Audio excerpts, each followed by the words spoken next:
Hey guys, welcome back to my channel, Karma's Closet. I'm Alicia and we're back for another Insecure review, season 4, episode 4. And right off the bat, we see that Issa has been kind of busy and not really focusing on the duties that she's supposed to at the condo or apartment complex that she's at, where she's like the super. And they're basically like banging around down her door like, girl, the water is not on, what is going on? And we also see Molly and Andrew is like kind of getting it in, and she kind of has to stop because she has a lot of work to do. We see that Molly is like super busy this week, and you know, she lets them know like we can continue this on later, but yeah, girl gotta work. And then Issa, as far as the block party, seems like she's kind of like off track a little bit with keeping up with the, you know, with everything that needs to be done for this block party, where she needs to get a proof for the flyers okay by Condola. So she calls Condola and no answer, and we noticed that Condola was not in this episode. And where the hell is Condola? And she's not answering Issa's calls. Interesting. But anyway, yeah, so Issa is just like, it's getting closer and closer, and she got to make sure she got her shit together, basically. So Molly's at work. She's actually like with those group of girls from her job, and they're working on something, and they're getting a little kiki, and she's kind of, you know, having a little good time with the girls. They shady as hell, though. I don't really trust the girls she be working with, though, because it was kind of funny acting when she first got there, but whatever. Got to play nice, right? So some dude named Bennett comes in, and he was cute. And but they basically assume that he dates out of his race. And I can't front. There are certain guys that you could kind of like tell, yeah, that they're going the other way, if that makes sense. But yeah, so they just put that on him. They shouldn't have just put it on him, but they basically just put it on him like, yeah, girl, he's not looking for this. So a mess, but I can't front. We have those conversations all the time. Preview from last week, we see that Issa and Molly was like awkwardly trying to park in the same space, and every time she inched back, she inched forward. A mess.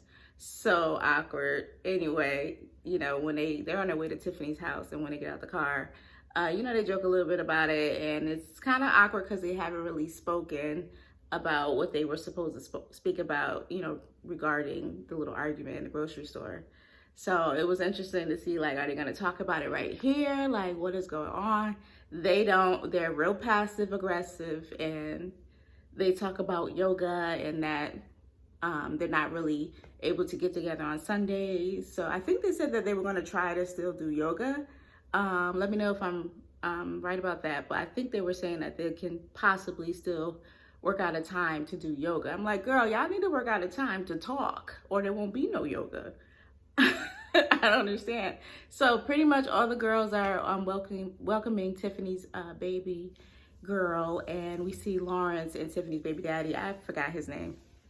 And, you know, they're looking at the baby, and he's a little like scared as to raising a girl, and, you know, little boy's gonna be eventually trying to get with his daughter. And it's interesting how guys, like, they cannot handle having a daughter, but they out here in these streets doing whatever to other people's daughters. So yeah, so we get a little bit of talk about that, and Lawrence seems really nervous about like being around a baby and not really knowing what to do. But I see that Tiffany's baby father spoke about them not necessarily trying to have a kid off the bat, and was supposed to be like traveling and like, you know, doing a couple things before, but you know, life happens, and this is where they are. So that was interesting. And moving on, we see that Molly and Issa, like, it's so awkward. Like, I just wish they could have just stopped for a second, went over to the side, and just had the conversation, because now they're around the other girls and they're making it awkward. And it's so awkward when, you know, everyone's friends and then two people are like going at it, and it just makes it really weird. And people like the other friends like Kelly and Tiffany, you know, they're not really going to want to get in the middle of that. So it's interesting to see how that plays out. Tiffany ended up having a blood clot, and you know, she felt like she was off when she was having the when she was you know, giving birth or whatnot. And Issa was like, you know, they really need to start listening to us, like we be knowing. And it's interesting that she said that, because I actually had a conversation with my aunt about how, you know, a lot of times like Black people will go to the doctors and complain about pain or whatever the case may be, and they don't really believe you. Like, they really, really don't. And like, I've experienced that as well. Like, side note, but I have like issues with acid reflux or whatnot, and I've been having this for like maybe like 2 years, and I kept telling the doctor every time I go that the medicine ain't working, this is happening, and then they never gave me nothing different. Finally, I got sent to a specialist, but I was supposed to go right before this whole corona thing, so my appointment got canceled. But just saying, it's interesting that she brought that up, because, you know, that is a reality for a lot of folks where they don't really listen to us. You know what I mean? And then another awkward situation with Molly. So Molly makes mention about, I think something she said about her and Andrew, and then Issa was like, okay, Miss Jada, table talk. And Molly's like, and Issa was like, girl, I was just joking. And it's like, y'all can't even joke with each other right now, because y'all didn't even have the talk. Like, the little like comments that they've been saying to each other, like, is why they're in the position that they're in now, and they haven't had this conversation. So it was like, Issa, you can't really joke with her like that right now either, because she don't know if you're playing or not, because y'all been like throwing jabs at each other. You know what I mean? So that was just like another jab. And, you know, so Molly and Tiffany, like, I think they kind of separated, and then Issa asked Kelly, like, have you noticed anything like with Molly? And Kelly's like, girl, what? Like, I don't know what she's talking about. And she's like, you know, I feel like she's been off. And yeah, so Kelly's like, girl, I don't know. So, and then we see that Lawrence and Issa go outside, and they have like a little conversation, and Molly peeped them through the window, and she was looking like, I forgot to mention that Kelly, while Issa was talking to Kelly, she was saying that Molly had basically said to her, like, you're messy, like, your life is basically mad messy. And Issa's like, well, your life ain't perfect, miss. Like, so Kelly kind of like stays out of it. Then they went out, and Issa was out talking to Lawrence, and like I said, Molly was looking out the window. So now she's talking to Tiffany, and she says something to Tiffany about Issa. And she's basically like, she be saying that I'm acting like the old Molly, but she doing old shit. And she looks out the window, like referencing her talking to Lawrence right now. And I was like, child, this shit is getting messy. Because now everyone's about to be in, like, everyone's bought into it now. Kelly and Tiffany know what's going on. It's just like, y'all just need to have the conversation. So anyway, Lawrence and Issa's outside talking. And, you know, Issa was like, she was trying to get in touch with Condola, but to no avail. And Lawrence like, oh, I got something to tell you.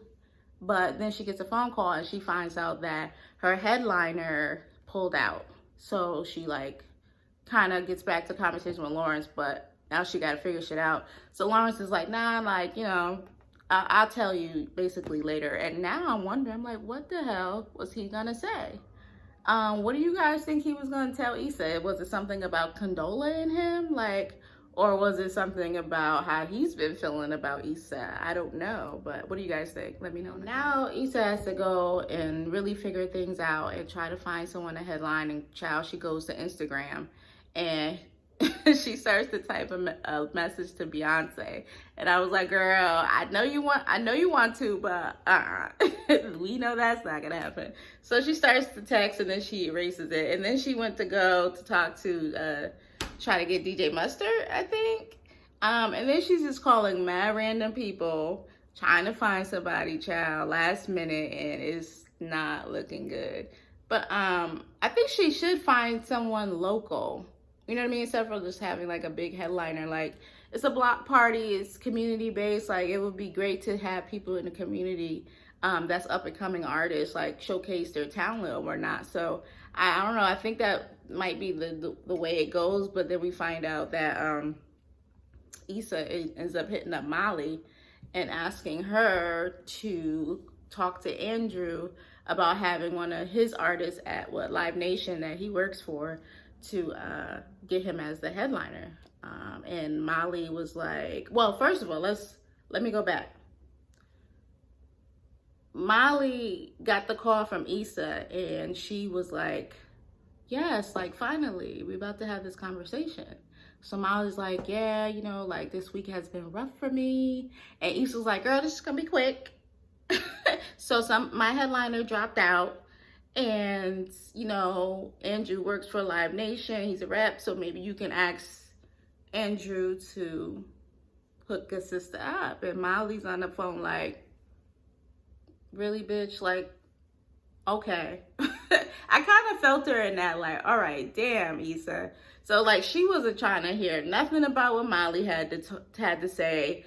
You know what I mean? So, I could feel Molly while she's kind of taken aback and just like, damn, bitch, you just want something from me?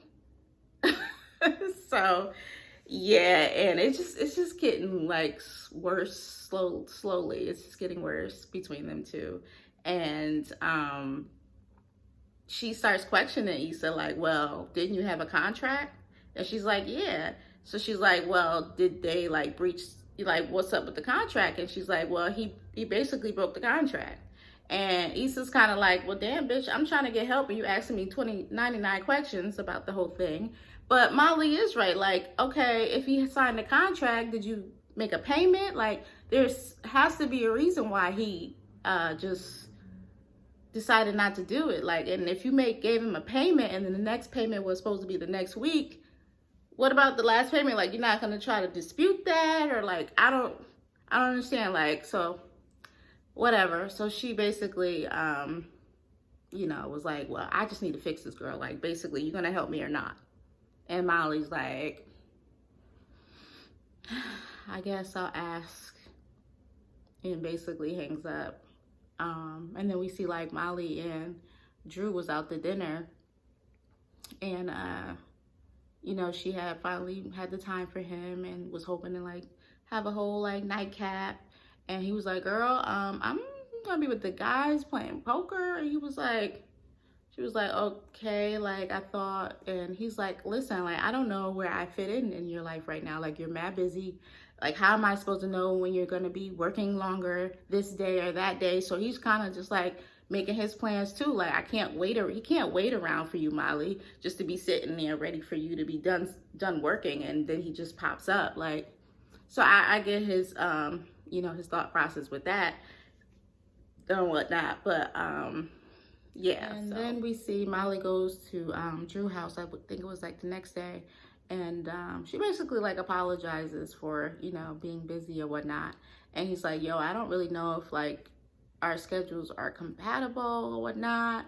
You know, he's trying. And, you know, she's like, you know, this is new for me. I haven't been with anyone long enough where I had to, you know, find a way to balance this in my life. And I was like, okay, we're getting some headway with Molly. She's definitely opening up to Andrew. So I'm liking that. Like, it's a natural flow as to how their relationship is unfolding. And like, just, you know, everything's slowly coming out and she's revealing more and he's revealing more. And they seem to be pretty much open to exploring each other more and trying to compromise. Like, okay, like, I want to spend time with you, but I got a crazy work schedule. So you guys got to figure it out if you guys want to continue to, you know, make it work. And you have to find that balance. And, you know, that's a major thing when it comes to relationships and trying to build one, because, you know, you could be dating someone and really, really like them, but they're too busy. Like, I've definitely had that situation where a guy was just like a great guy on paper and everything, but had no physical time. Like, just worked. And I'm like, well, how are you trying to date if you don't have the time? So you got to really ask yourself, like, am I willing to compromise and switch things up? You know, because you just by yourself, used to doing your own routine. But when you say you're ready to date and explore things, you gotta compromise and figure shit out, or you're gonna be by your damn self. So it's good to see that they're like, you know, they're not rushing through this, but they're slowly figuring their whole situation out. Molly calls Issa, I think she called her, or Issa called her. But either way, Issa wanted to know what's up. Like, did you talk to Andrew about old boy? Like, what's up? And Molly was like, no. And Issa's just like, okay, like, why not? And she's like, because, like, this is, like, important to me, you know, and I don't want to basically, like, complicate things. Like, I want to protect what I have building right now with this guy. And Issa's just sitting there like, and Molly's like, do you understand? And she's like, yeah, no. And basically, like, just hangs up. And I was like, it's just getting worse, because it seems like from the clips that we've seen moving forward, like that, it looked like the block party was gonna be lit. You know what I mean? So it did. I don't think it really messed up the block party having. Maybe there's like another way that she was able to get the dude. Maybe not through Andrew. We don't know yet. Or maybe because Molly didn't ask, nothing never happened with that. So I feel some way about that. Like, it's like, okay, you don't want to fuck it up, but it's like usually you try not to mix business with pleasure, like usually with you and the guy. But this is like another extension. It's like your friend that really, you know, is trying to get something off the ground. She's really like stepping out of herself and like really trying to get shit popping. And I feel like she's not even thinking about like where Issa has come and like what she's doing with this block party. Like, she damn near is like not even a part of the block party. Like, even earlier in the season, she's like, damn, I feel bad. Like, I'm not really, you know, paying attention or like seeing what you're doing with the block party. You know what I mean? Like, she felt kind of like out the loop because you're not really a part of that. And I was like, you know, I felt for Issa or her, and it's like, damn, Molly, you couldn't like it's not you and him, it's Issa. Like, I don't know. What do you guys think? I just feel like she could have asked him. If he said no, that's fine. But I mean, how would that, I don't understand how that would fuck up what Molly got going on with him. You know what I mean? Like, it's still a, like, what did she say? Live Nation. So it's like a, you know, company. They could create their own contract. It doesn't, and I don't think everything would have to go through Andrew. Like, it's not Andrew's company. You know what I mean? So it's like, I don't know. I just feel like Molly could have just asked. And because she didn't, I think she's going to regret that. And I think Issa's really going to be like, wow, Molly, like, fuck you. I don't know, but I'm just like, I don't get it. And I'm just like, I feel like they should have had the conversation this episode. And now it's just lingering, and like there's more layers adding on top of the situation now. Like, because Molly did, I think Molly did it because when Issa called her about asking, she thought that Issa was calling to talk. And she was really ready to just like, you know, just talk and really just talk about everything that happened during that week and kind of just take a load off and let some shit go by talking to Issa. And she realized that Issa just wanted something from her. I think she was kind of tight about that. I think that's why she did it. I don't know. Anyway, they should have had the conversation already. Like I said, they're just adding more and more layers to it at this point. And I don't know. But Nathan ended up calling and leaving a voicemail for Issa early in the episode and saying basically like he heard about the block party or whatnot. So we don't know. It's, you know, Nathan's gonna come back around. We will see. But yeah, because I'm tired of Issa talking to the security guy. Like, why aren't we having Issa like back with Nathan? Like, what's going on with that? Why isn't he in the picture? Why is she messing with some rando? Like, what's up with him? Like, I really wanted to see how their whole little romance would have unfolded. You know what I mean? But yeah, what do you guys think is gonna happen next episode? Or do you think like this will reach ahead, like everything's gonna go to shit by the time the block party starts? Anyway, thanks for watching, and I'll see you guys next week.